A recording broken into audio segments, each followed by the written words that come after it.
Did you know that these Greek Parthenon marbles are in the British Museum, despite the government of Greece asking for the return of these sculptures? These sculptures were taken by Lord Elgin out of Greece and eventually ended up in the British Museum, where they have been housed ever since. However, the government of Greece has asked for the return of these sculptures. At first, the British Museum said, oh, we can't give them back because your museum is not adequate to take care of these sculptures. And so what did Greece do?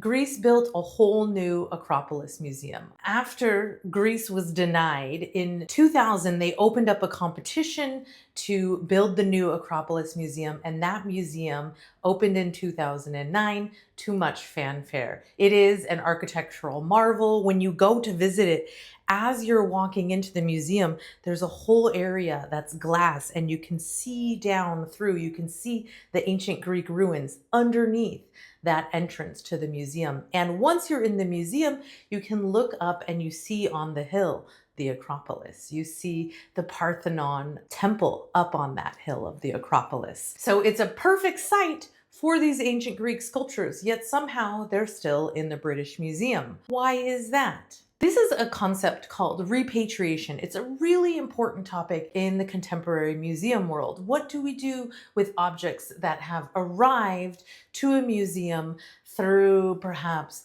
pillaging, war, or some other kind of unseemly means? Now, to be fair, Lord Elgin, this Englishman, did have the approval of the Ottoman government at the time in 1801 to remove these objects, but that government is no longer in charge.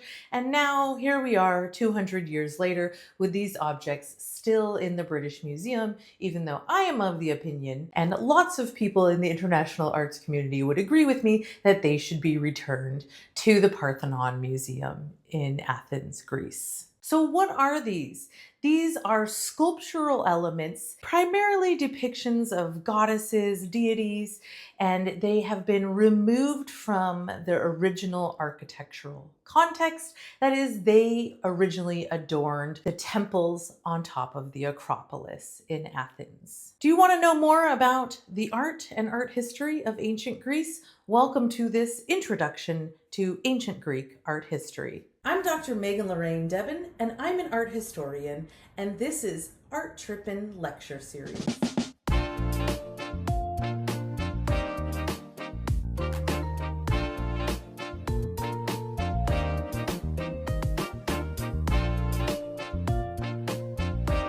Hi, I'm Dr. Megan Lorraine Debin, and this is Art Trippin.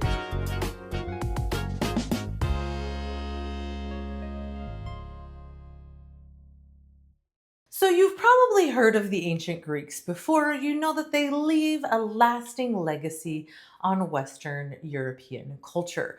Many of the cultural values of the ancient Greeks, especially this interest in exalting humanity, that humanity is the measure of all things, this remains one of the fundamental tenets of Western civilization even today. The Greeks also held a very humanistic worldview, and this helped them develop the concept of democracy, which is rule by the people. They also made really groundbreaking contributions in the fields of art, literature, science, and philosophy. So the original ancient Greeks are kind of a product of an intermingling of Aegean and Indo-European peoples who established independent city-states. Ancient Athens was like its own little country at the time. So these were independent city-states. This was not one unified empire. The Greeks are also known for, you've probably heard of them, the Olympic Games. In 776 BCE, these separate Greek-speaking states held the first Olympics, these athletic games at Mount Olympus. The Greeks are also known for their interest in aesthetics and beauty, and the portrayal of beautiful humans became the focus of many of the greatest Greek artists. And the gods themselves are also depicted in Greek art, and the gods are they look like humans. The only difference is that they're immortal, but essentially they have a similar physique. And so you will see the human body depicted both through depictions of mortals and the ancient Greek deities. Of course, we credit the Greeks with a lot, and they are an important foundational structure to Western civilization, but you must remember that the Greeks, of course, were not perfect. The existence of slavery and the exclusion of women from public life are both reflected in Greek art. Freeborn men and women would often appear with their enslaved individuals in monumental sculpture. And of course, you've probably heard of the Greek symposium, a sort of dinner party where Greek men would attend without their wives. That's right. The only women who would be allowed at one of these parties is a sex worker. And this is a very popular subject matter that we see depicted on Greek painted vases. So even though they're sort of credited with doing a lot of what we might consider great things, they are, like any civilization, deeply flawed. Now let's get into the art. The first thing that you need to understand about ancient Greek art is that there are different periods of ancient Greek art history. So I'm going to show you some examples of each of these periods. First, we will look at the geometric period, where we see the earliest figure painting in ancient Greece. Then we will look at the Proto-archaic, which used to be referred to as the Orientalizing period, where we see the influence of some Eastern motifs. And when we say Eastern, we mean relative to ancient Greece. These motifs are entering into Greek art. Then in the Archaic period, we start to see some of the construction of the oldest Doric and Ionic temples. And we also start to see some of the first life-size stone statues with the archaic smile. We will also see innovations in black and red figure vase painting in the Archaic period. Then we will move to the Classical period. This is probably what you think of when you think of ancient Greek art. In the early and high classical period, we see the introduction of contrapposto. We see Polycletus formulating his canon of proportions, and we see Pericles rebuilding the Athenian Acropolis after the Persian sack. In the late classical period, we will start to see sculptures humanizing the Greek gods and goddesses, and we will see the introduction of Corinthian capitals in Greek architecture. And finally, in the last period, the Hellenistic period, we will see artists exploring new subjects in sculpture and painting, and we will also see architects breaking the rules of the classical order. So let's get into it. The first period is the geometric period. In the geometric period, we're going to see some of the earliest figure painting in Greece. However, it is extremely stylized and simplified. So here we're looking at the geometric crater from the Debin cemetery. This is dated to about 740 BCE. This particular crater is currently held in the Metropolitan Museum of Art in New York City, and it is about 3.5 feet high. Now, what is a crater? A crater is a large vase that's used to mix water and wine, and they were also used to mark graves. So this was actually a grave marker, sort of like a modern day tombstone. And this is really huge for a ceramic object. It's really an impressive feat for both the potter and the painter. And in fact, if you didn't know this, there were two different artists that would work on a Greek vase. So there would be one artist who's the potter and another who is the painter. So all of these are really kind of collaborative artistic projects. This crater is also a testament to the wealth of the family of the deceased man who was buried with this object. Now, as we can see here, in the geometric period, the decoration of most of these objects was really abstracted. The figures that are depicted are basically just geometric shapes. So here we see geometric ornamentation, and then we also see in this wide section some depictions of human figures and horse-drawn chariots rather than purely geometric. However, these figures are extremely abstracted. So for example, you can see that this human body is basically just a triangle. There is some narrative element to this object. We see scenes of mourning for this man, and he's been sort of laid out, and there's a grand chariot procession in his honor. And these scenes appear rather frequently on other large geometric vessels from this same time period. And all of these are often serving as grave markers. I want to look at just one more image from the so-called geometric period. Here we're looking at a depiction of a hero and a centaur, again dated to around 750 BCE. Now, if you look at this, this is only 4.5 inches tall. It's quite a tiny little sculpture. A centaur is a half man, half horse, and we can see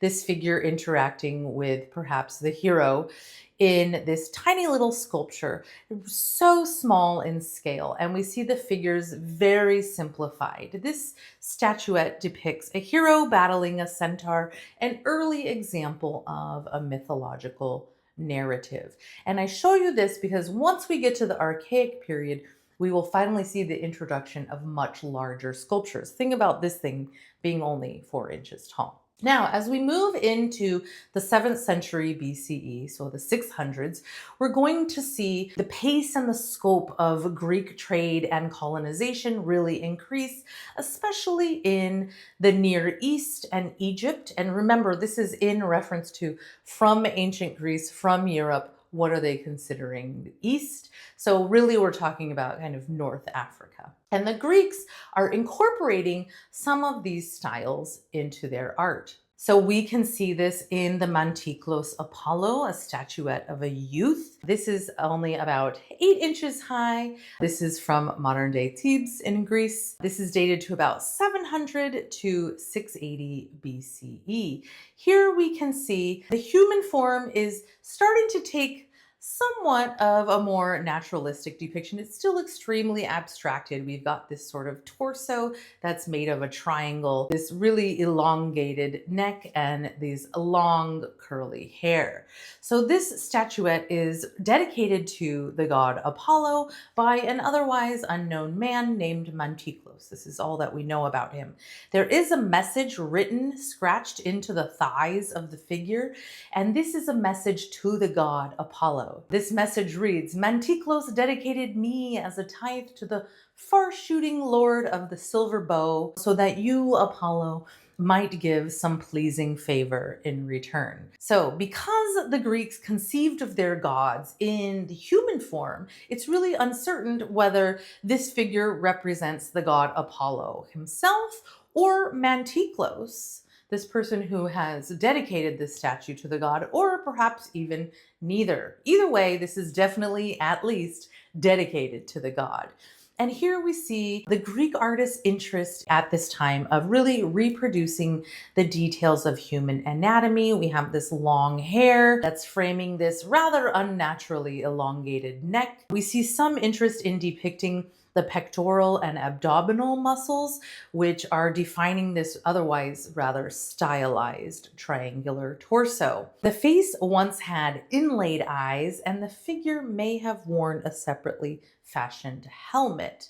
Now, how is this reflective of the Proto-archaic, or the formerly known as Orientalizing period? Let's look at this next to this depiction of the Akkadian king, if you remember this from our video on Introduction to Ancient Mesopotamia. If you haven't seen that video, go check it out. Here we can see the way the beard is depicted, the way the hair is depicted. We can very much see that influence from North Africa. Today, we call this area in the West the Middle East. Remember that this is the Middle East for Europeans. But we can see the same stylistic technique in the way the hair is depicted. So this is referred to as the Proto-archaic style. We can also see that style in some of the early Greek pottery. At this time, in the 7th century BCE, the Corinthians developed a technique of black figure painting. Here you're looking at a Corinthian vase. The Corinthians are known for including exotic and mythical animals in their pottery, and this style quickly spreads throughout Greece, and artists later develop sort of uniquely Greek images. So here we can see that Corinthian style in the pottery. Now, if you look at this pottery and you look to, again, ancient Mesopotamian art, you can see depictions of lions, often referencing kingship or rulership, and we can also see hybrid figures. Here we're looking at the Assyrian Lamassu, and we can see similar hybrid figures on this Corinthian amphora.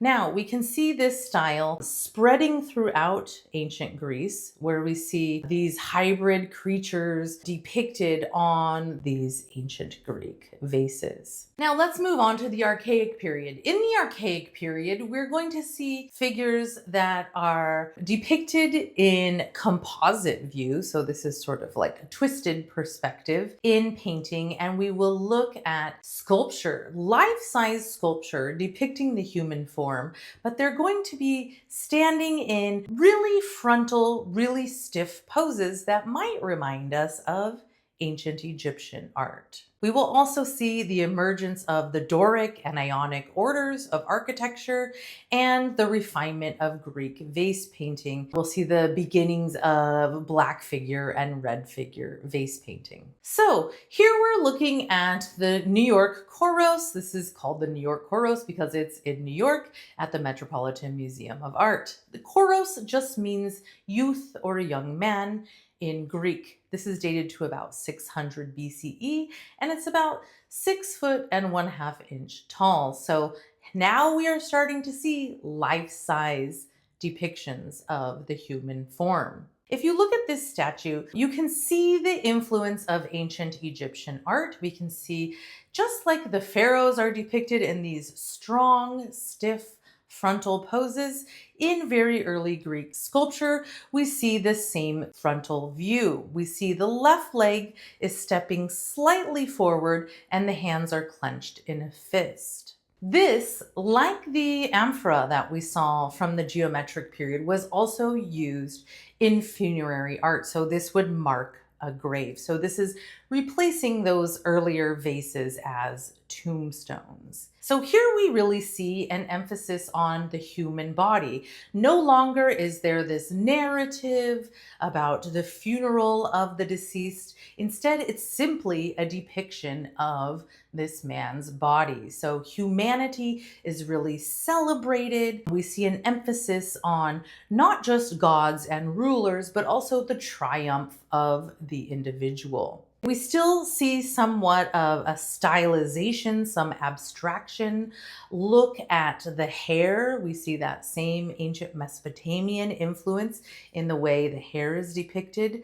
But we also start to see this really interesting focus on the musculature of the human form. You can start to see some pecs, some abs, calf muscles. So we're really starting to see Greek artists interested in depicting the human body accurately.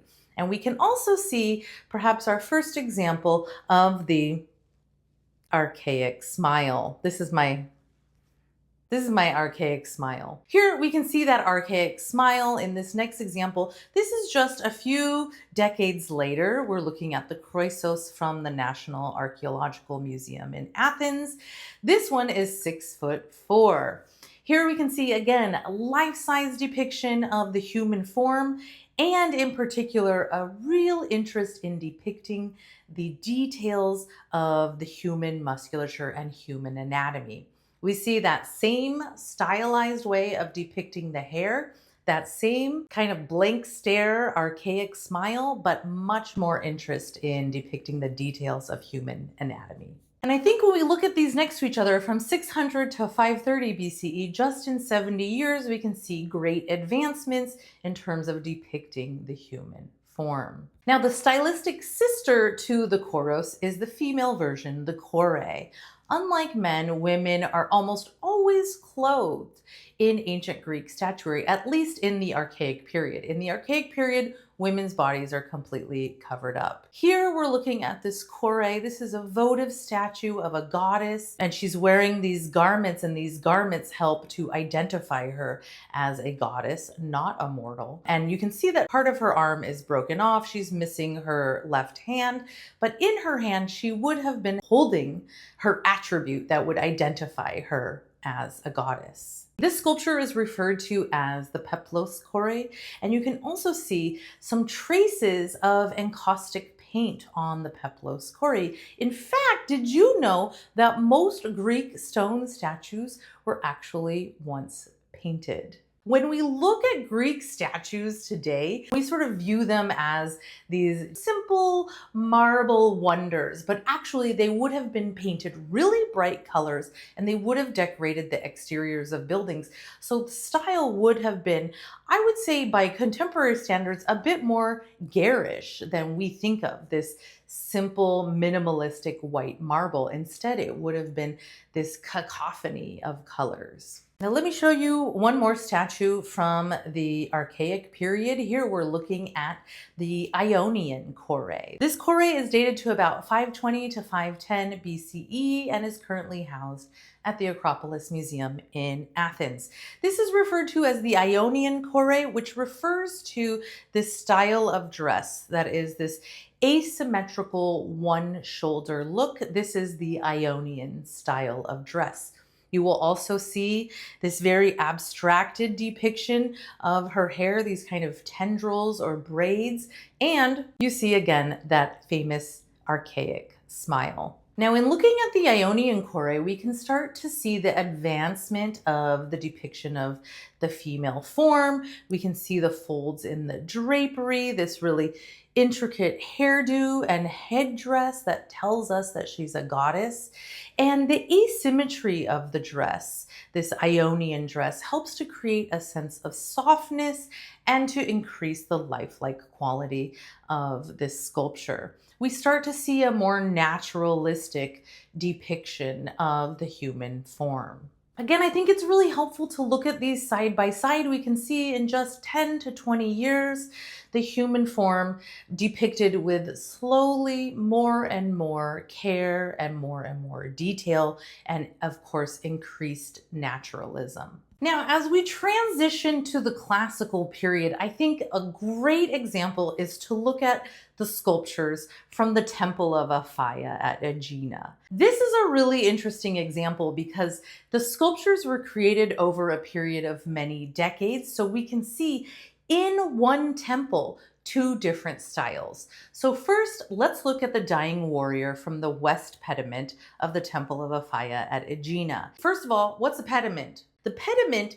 is the triangular area above the temple entrance. So in this triangular area, we would see figures, both human and divine, depicted. What we see in the archaic period, look at this pediment from the Temple of Artemis on the modern day island of Corfu in Greece.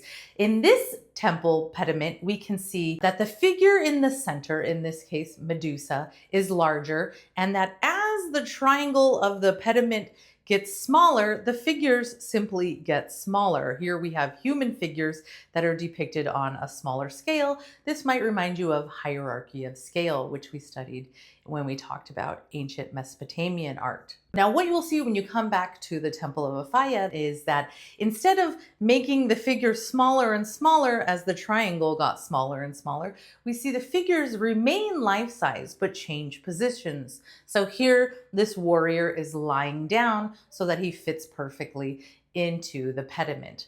Now, if you look at this closely, you can see that this is still the archaic style First of all, we start to see that development of the human anatomy. There's an interest in the musculature of the pecs, the abs. You can see his calf muscle, and you can see the figure sort of twisting a little bit, but he still has that very simple, archaic smile and that stylized hair. Now remember, this is a dying warrior. He looks a little too happy to be a guy who's dying. Now, let's look to the east pediment. When we looked at the west pediment, it's from about 500 to 490 BCE. When we look to the east pediment, this is dated to about 480, so just 10 or 20 years later, and we really start to see that classical style appear. Again, it is another dying warrior. This is life-size figure, 6 feet long, carved in marble, and here he is again lying down so that he fits into the small corners of the pediment. But here we start to get the body really twisting around. Look at that bottom leg. It is spilling out of the pediment. The torso is twisting, and this guy, I would argue, has a more appropriate look on his face for a soldier dying. He's leaning on his shield and he's looking down in this moment, accepting his fate, accepting his death. So from the archaic to the classical period, we see a shift toward even more naturalism. The body is depicted with even more care. We see this twisting and turning of the body that makes this form look even more alive and human. And we also see the artist playing a little bit with space. That leg that's sort of falling out, coming toward the viewer, the twisting of the body and the looking down, these would be more naturalistic poses for somebody who's dying to be in, as opposed to that silly, archaic smile. Also in the classical period, we're going to see sculptures like this. This is the Critios boy. This is one of the earliest known examples of contrapposto. So we see the figure, instead of this very frozen and stiff stance, we see the figure in this kind of relaxed, natural stance with one leg bent and the hip kind of moving a little bit to create this more naturalistic stance. You will also notice the absence of the archaic smile. Here we're looking at the Riace warrior. This is dated to about 460 to 450 BCE. And if you want to know more about the Riace warrior, check out our next video on these specific sculptures. This is probably one of the most famous Greek sculptures, the discus thrower from about 450 BCE. This is one of those iconic classical Greek sculptures. We see the twisting body, the interest in the human anatomy. We can see all of the details, the muscles. We can even see this discus thrower's ribs as he twists around and winds up ready for action. And probably one of the most well-known sculptures from this time period is Polycletus's Doryphorus, or spear bearer. That's right, we're starting to get names of artists. We know that the sculptor here is Polycletus. What we're looking at is actually a Roman marble copy from Pompeii, but the original sculpture was done in bronze and was dated to about 450 to 440 BCE. This is about 6 foot 11 inches high, a little larger than life, we might argue. And here we can see this really great example of contrapposto. What is contrapposto? Contrapposto is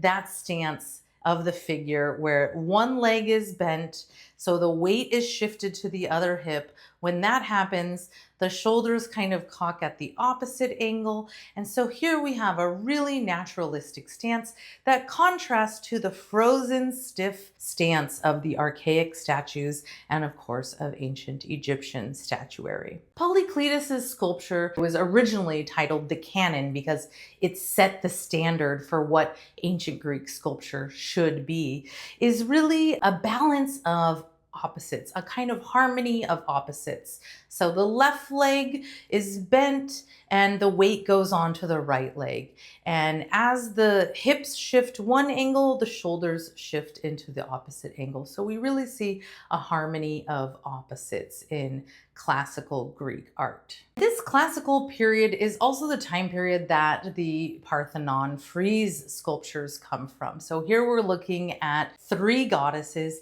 These are currently in the British Museum in London, even though they probably belong in modern day Greece in the Acropolis Museum in Athens. Here we can see this interest in the human form, this really detailed attention and appreciation of the female form. We can see the breast sort of showing through the fabric, and this really intricate folds in the fabric has been depicted here. These sculptors are really masterful artists. Now, as we move into the late classical period, we start to see more and more of the female form depicted in Greek sculpture. So here we're looking at the Aphrodite of Knidos, and this is the goddess of love. Aphrodite is the Greek name for the same concept of the Roman goddess Venus. Here she is depicted in the nude. This is a rather bold step to depict the goddess in the nude. So there is this kind of humanizing of the deities. This is different from the cold, aloof gods and athletes of the high classical. We start to see some emphasis on sensuality here. As we move into the period of Hellenistic art, we're talking about roughly 323 to 300 BCE, we see that in art and architecture, artists and sculptors really begin breaking most of the rules of classical design. Hellenistic sculptors explored new subject matter. So, for example, we will see Gauls with strange mustaches and necklaces. And we will also see impoverished old women, regular everyday people. Whereas classical art is focusing on these really perfect Greek gods, these very sculpted athletes with their perfect bodies. As we move into the Hellenistic period, we're going to see different kinds of bodies, not just young, strong athletes and gods. We will see people of different ages. We will see people of different ethnicities, and we will see traditional subjects like athletes and deities depicted in new ways. So instead of the strong, powerful, perfectly sculpted athlete, we might see athletes and soldiers with battered bodies and faces. We will also start to see really openly erotic depictions of the goddesses. So here artists begin to sort of delight in depicting all of this change that is coming to ancient Greece. This idea that we're seeing people of different ethnicities is related to what is actually happening in ancient Greece at the time. So let's look at an example. Here is a Gaul who is taking his own life and taking the life of his wife. So who are the Gauls? When we're talking about Gaul, this was a region of Western Europe during the Iron Age up to the Roman era, kind of encompassing modern day France, Luxembourg, Belgium, North Italy, this part of modern day Europe. And here we see a Gaul who has decided to take his life. He has lost the battle, and Gauls preferred death to surrender, because what happens when you surrender, it probably means that your wife becomes enslaved, is forced to become a sex worker, and you are enslaved as well. So it was seen as more noble to take your wife and your own life as opposed to becoming enslaved. So here we start to see some of that Hellenistic style. First of all, the subject matter is different from the classical era because these are foreigners or outsiders for the Greeks. These are Gauls. Now, beyond that, we also start to see a really expressive and kind of dramatic style. Here, the woman's body is limp and lifeless, kind of hanging down. And the Gaul has this very powerful twisting torso and an expressive look on his face. We can also see this in the dying Gaul from 230 BCE. This is in the Museo Capitolino in Rome.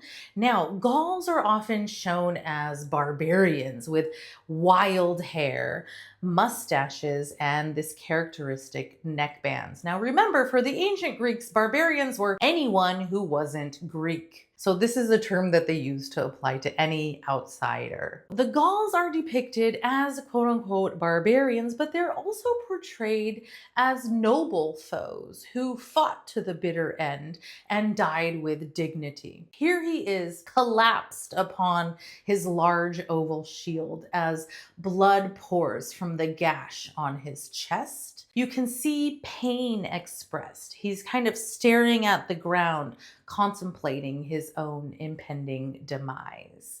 There's also an interest in this musculature, his strong chest. You can even see details like the veins in his hands and his feet.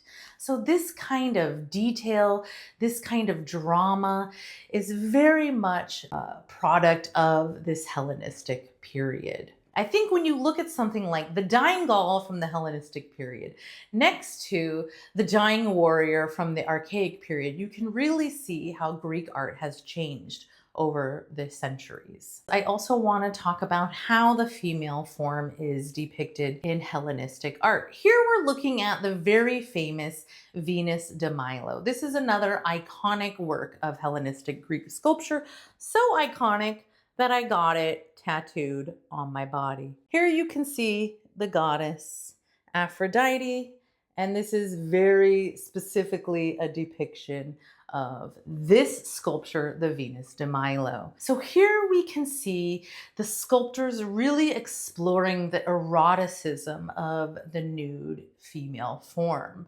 Aphrodite is even more overtly sexual than earlier depictions. First of all, her breasts are exposed, and then you have this garment that's sort of wrapped around her hips, and it's kind of slipping off so as to tease the spectator. So there's very much an erotic element here. We will also see in the art of the Hellenistic period depictions of people of different ages. We will see depictions of old men and old women.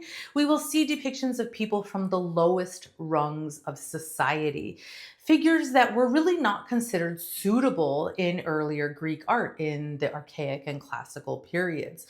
Here we're seeing perhaps the beauty in the everyday. This woman has a body that is bent with age, a face that is wrinkled, perhaps a spirit broken by a lifetime of poverty.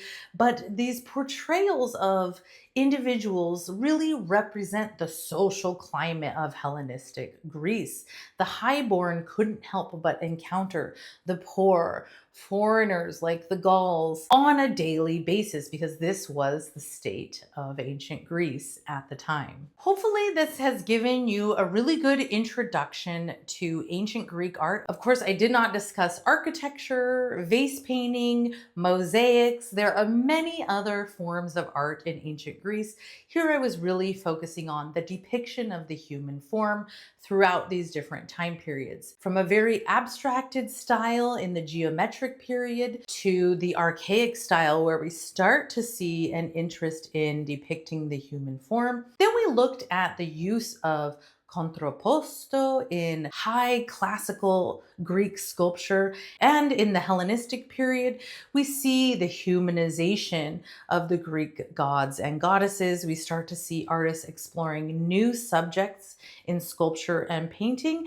and we start to see artists breaking the rules of the classical orders. If you enjoyed this video, stay tuned for our next video on the Riace warriors. And as always, if you like this video, please like, subscribe, comment below, and let me know in the comments what else you want to see from us here at Art Trippin. I'm Dr. Meg Lorraine Debin, and this has been another episode of Art Trippin, the lecture series.